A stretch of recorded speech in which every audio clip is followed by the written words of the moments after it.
Yo, what's going on, guys? So we have new Egyptian god cards coming out into the game for more support. This one specifically, I think, covering Obelisk. But on top of that, we got some actual good news finally with the Ice Barrier structure deck. And on top of that, for any of you guys that are fans of Pegasus, there's also more support for that. So if you're excited about new Yu-Gi-Oh cards like these, drop a like on this because you're about to see some. But let's go ahead and hop right into it. So let's go ahead and kick it off with the new Prismatic God box that was recently announced, and these are some of the newer cards coming out for it. So the first card that we're going to be taking a look at is for the Egyptian gods. This is Thunder Force Attack. It is a quick play spell card that says you can only activate one card with this card's name per turn. This card's activation and effect cannot be negated. If you control a monster whose original name is Slifer the Sky Dragon, you get to destroy as many face-up monsters your opponent currently controls as possible. If this card was activated during your main phase, you can draw cards equal to the number of monsters destroyed and sent to your opponent's graveyard by this effect, but you can only attack with one monster this turn. Obviously, that's a really potentially insane effect. Board wipe, then drawing a bunch of cards, and Slifer can go ahead and go for that one shot. I think that's a really cool card. Definitely a fan favorite. But what I really do like with it is technically a quick play, and I think that is absolutely huge to make it a little bit more viable to actually run in non-cheesy forms of Egyptian gods. Hopefully they'll actually be somewhat like viable to play. But anyways, next up though, looks like this is the Obelisk support that I wanted to check out, because he's pretty much the only god card that ever saw like actual play in more higher levels of Yu-Gi-Oh. Anyways, Fist of Fate is a quick play spell card that says you can only activate one card with this card's name per turn. This card's activation and effect cannot be negated. The first part of it says if you control a monster whose original name is Obelisk the Tormentor, negate the effects of one effect monster your opponent controls, and if you do, destroy it. And if you do that for the rest of its turns, its effects are negated, as well as the activated effects and effects on the field of monsters with the same original name. Then, if this card was activated during your main phase, you can destroy all spell and traps your opponent controls. So that's a massive improvement. Again, they are getting a lot better support. What we need is disruption with the Egyptian gods, and they're giving it to us. That's really cool. Now, unfortunately, it's once per turn, but still being able to negate it and all the rest of them, they can't activate their effects. I think this is looking pretty good. Next up, though, we have another card called Exchanging Souls, which is a quick play spell that says you can only activate one card with this card's name per turn. During the main phase, immediately after this effect resolves, tribute summon one Divine Beast monster. When you do, you can also tribute monsters your opponent controls as if you control them, but you can only activate one card or effect other than Divine Beast monster's effect per turn until the end of the next turn. I mean, that is actually like really viable. Now, you can only activate one, but like that's fine. If I'm able to go ahead and just tribute all, you can just tribute monsters your opponent controls as if you control them. I mean, as a quick play spell, that is absolutely amazing. They're finally getting something good. Now, it will require multiple cards to be out, but still, this is something pretty cool to back up the other cards. That's awesome.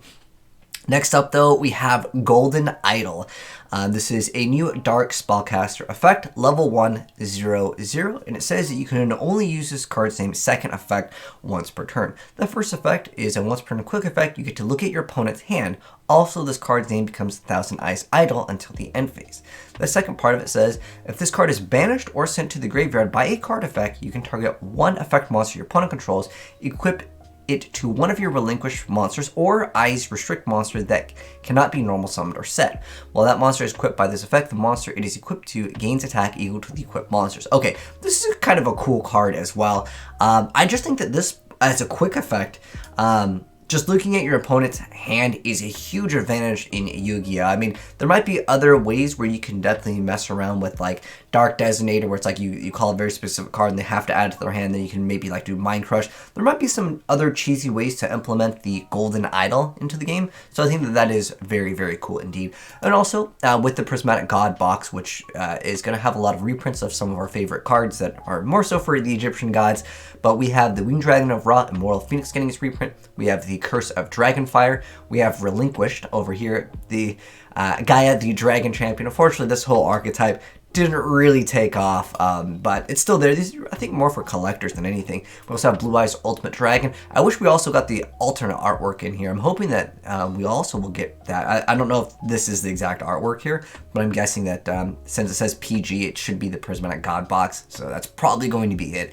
We also have Black Illusion Ritual, Relinquished Fusion, and then Tomb Table of Contents. Let me know, guys, what you also think needs a reprint. I'm thinking that Millennium Eyes Restrict card. That card has been just, it's that whole set in general is just really, really pricey. But onwards to the next news. I didn't mention there's actual good news for the structure deck for the ice barriers here. So this one says 2 reprints, but for us in the TCG, Crossout Designator is an excellent card. We already have Called by the Grave already hit here, and Crossout Designator, I guess, is being printed in here. So, I mean, at the end of the day, if you guys have seen the most recent ice barrier support, and if you guys haven't seen it, I'll go ahead and pin the video down below. As we recently covered, they had a lot of hype for this one specific promo card, and it ended up not being so great. And at the end of the day, I really don't see a reason to pick up the structure deck until now with this new announcement of this might be the first printing of it, and that's going to be the way to get it. Obviously, it's in kind of like a Called by the Grave for some decks. Sometimes it's even better, especially in Mirror Match, but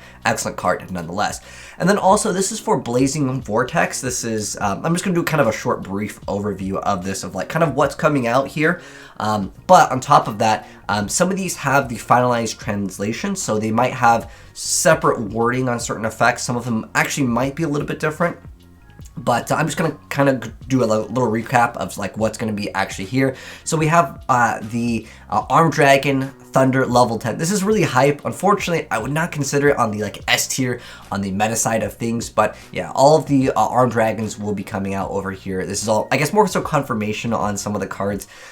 For some of you guys that might not have known like what's going to be in here. And we'll be covering all of it. Unfortunately, like I said, the Armed Dragon stuff is, I would say, mediocre. The Spriggans archetype, that will also be coming out in this set. The archetypes, it's interesting. They have this mechanic where you get attached material for free from like the grave, and then you get as a quick effect, you can move like your boss monster away so your opponent can't really hit him.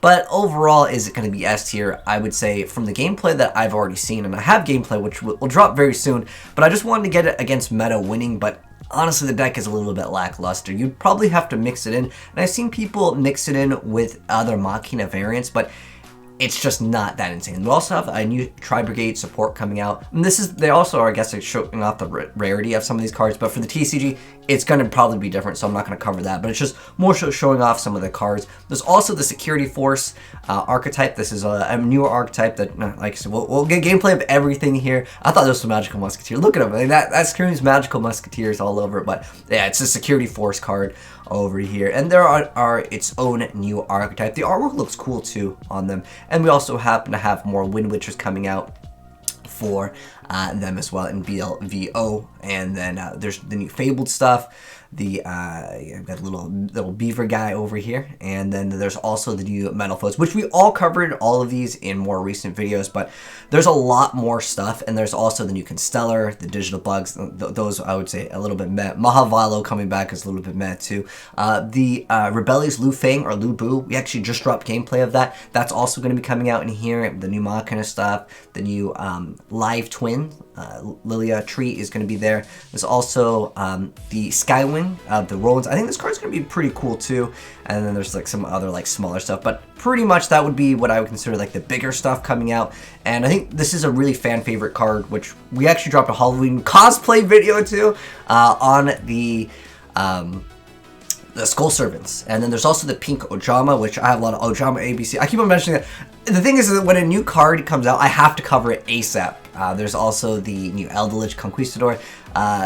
It's okay. The dual avatars, this archetype is kind of meh at the end of the day for me. There's also the new Dream Mirrors. We already have gameplay of that on the channel as well. I'll try to pin some of these as videos. There's some new Dragoonies. There's the boss monster for the Spriggans. Again, it's a little bit meh in that department, but that pretty much is going to wrap up for like the cards I think most people are excited about coming in BLVO that we haven't covered recently over here. But there's also like a Staff of Despair. A lot of stuff is just kind of like nostalgic cards. There's also the Pot of Disparity, which is a really decent card for certain archetypes. There's also card for more cheese if you like cheesy archetypes. There's a lot of troll cards in this set as well, but the rest of the stuff is just some extra support for other archetypes. I think a lot of people are pretty excited about the mutant archetype as well. That is an archetype that I've just been seeing back to back. There's actually a really cool build with the Slifer the Sky Dragon using, I'm sorry, not Slifer the Sky Dragon, what is it? Araya. Wrong beast there, but yeah, the angel statue is also going to be in here as well, and that's a decent little card over there. But that's going to go ahead and wrap up the video for like kind of what's coming out in BLVO at the end of the video. But let me know, guys, what you think of the structure deck for the ice bears. With just this card alone, would you guys be interested in buying it? Because like that's the only reason why I see anyone that's like a competitive player even remotely interested in this, as the ice bear stuff that they announced is just not good enough, at least for competitive scene. But New God cards is pretty dang awesome. But anyways, thanks for watching, guys. Hope you enjoyed the video. If you did, drop a like on it, and if you are new here and you want to see gameplay or more new Yu-Gi-Oh cards in the future, make sure you subscribe, the bell notification is on, and you'll definitely see more. But take care, guys, and I'll catch you in the next video. And I'm out. Peace.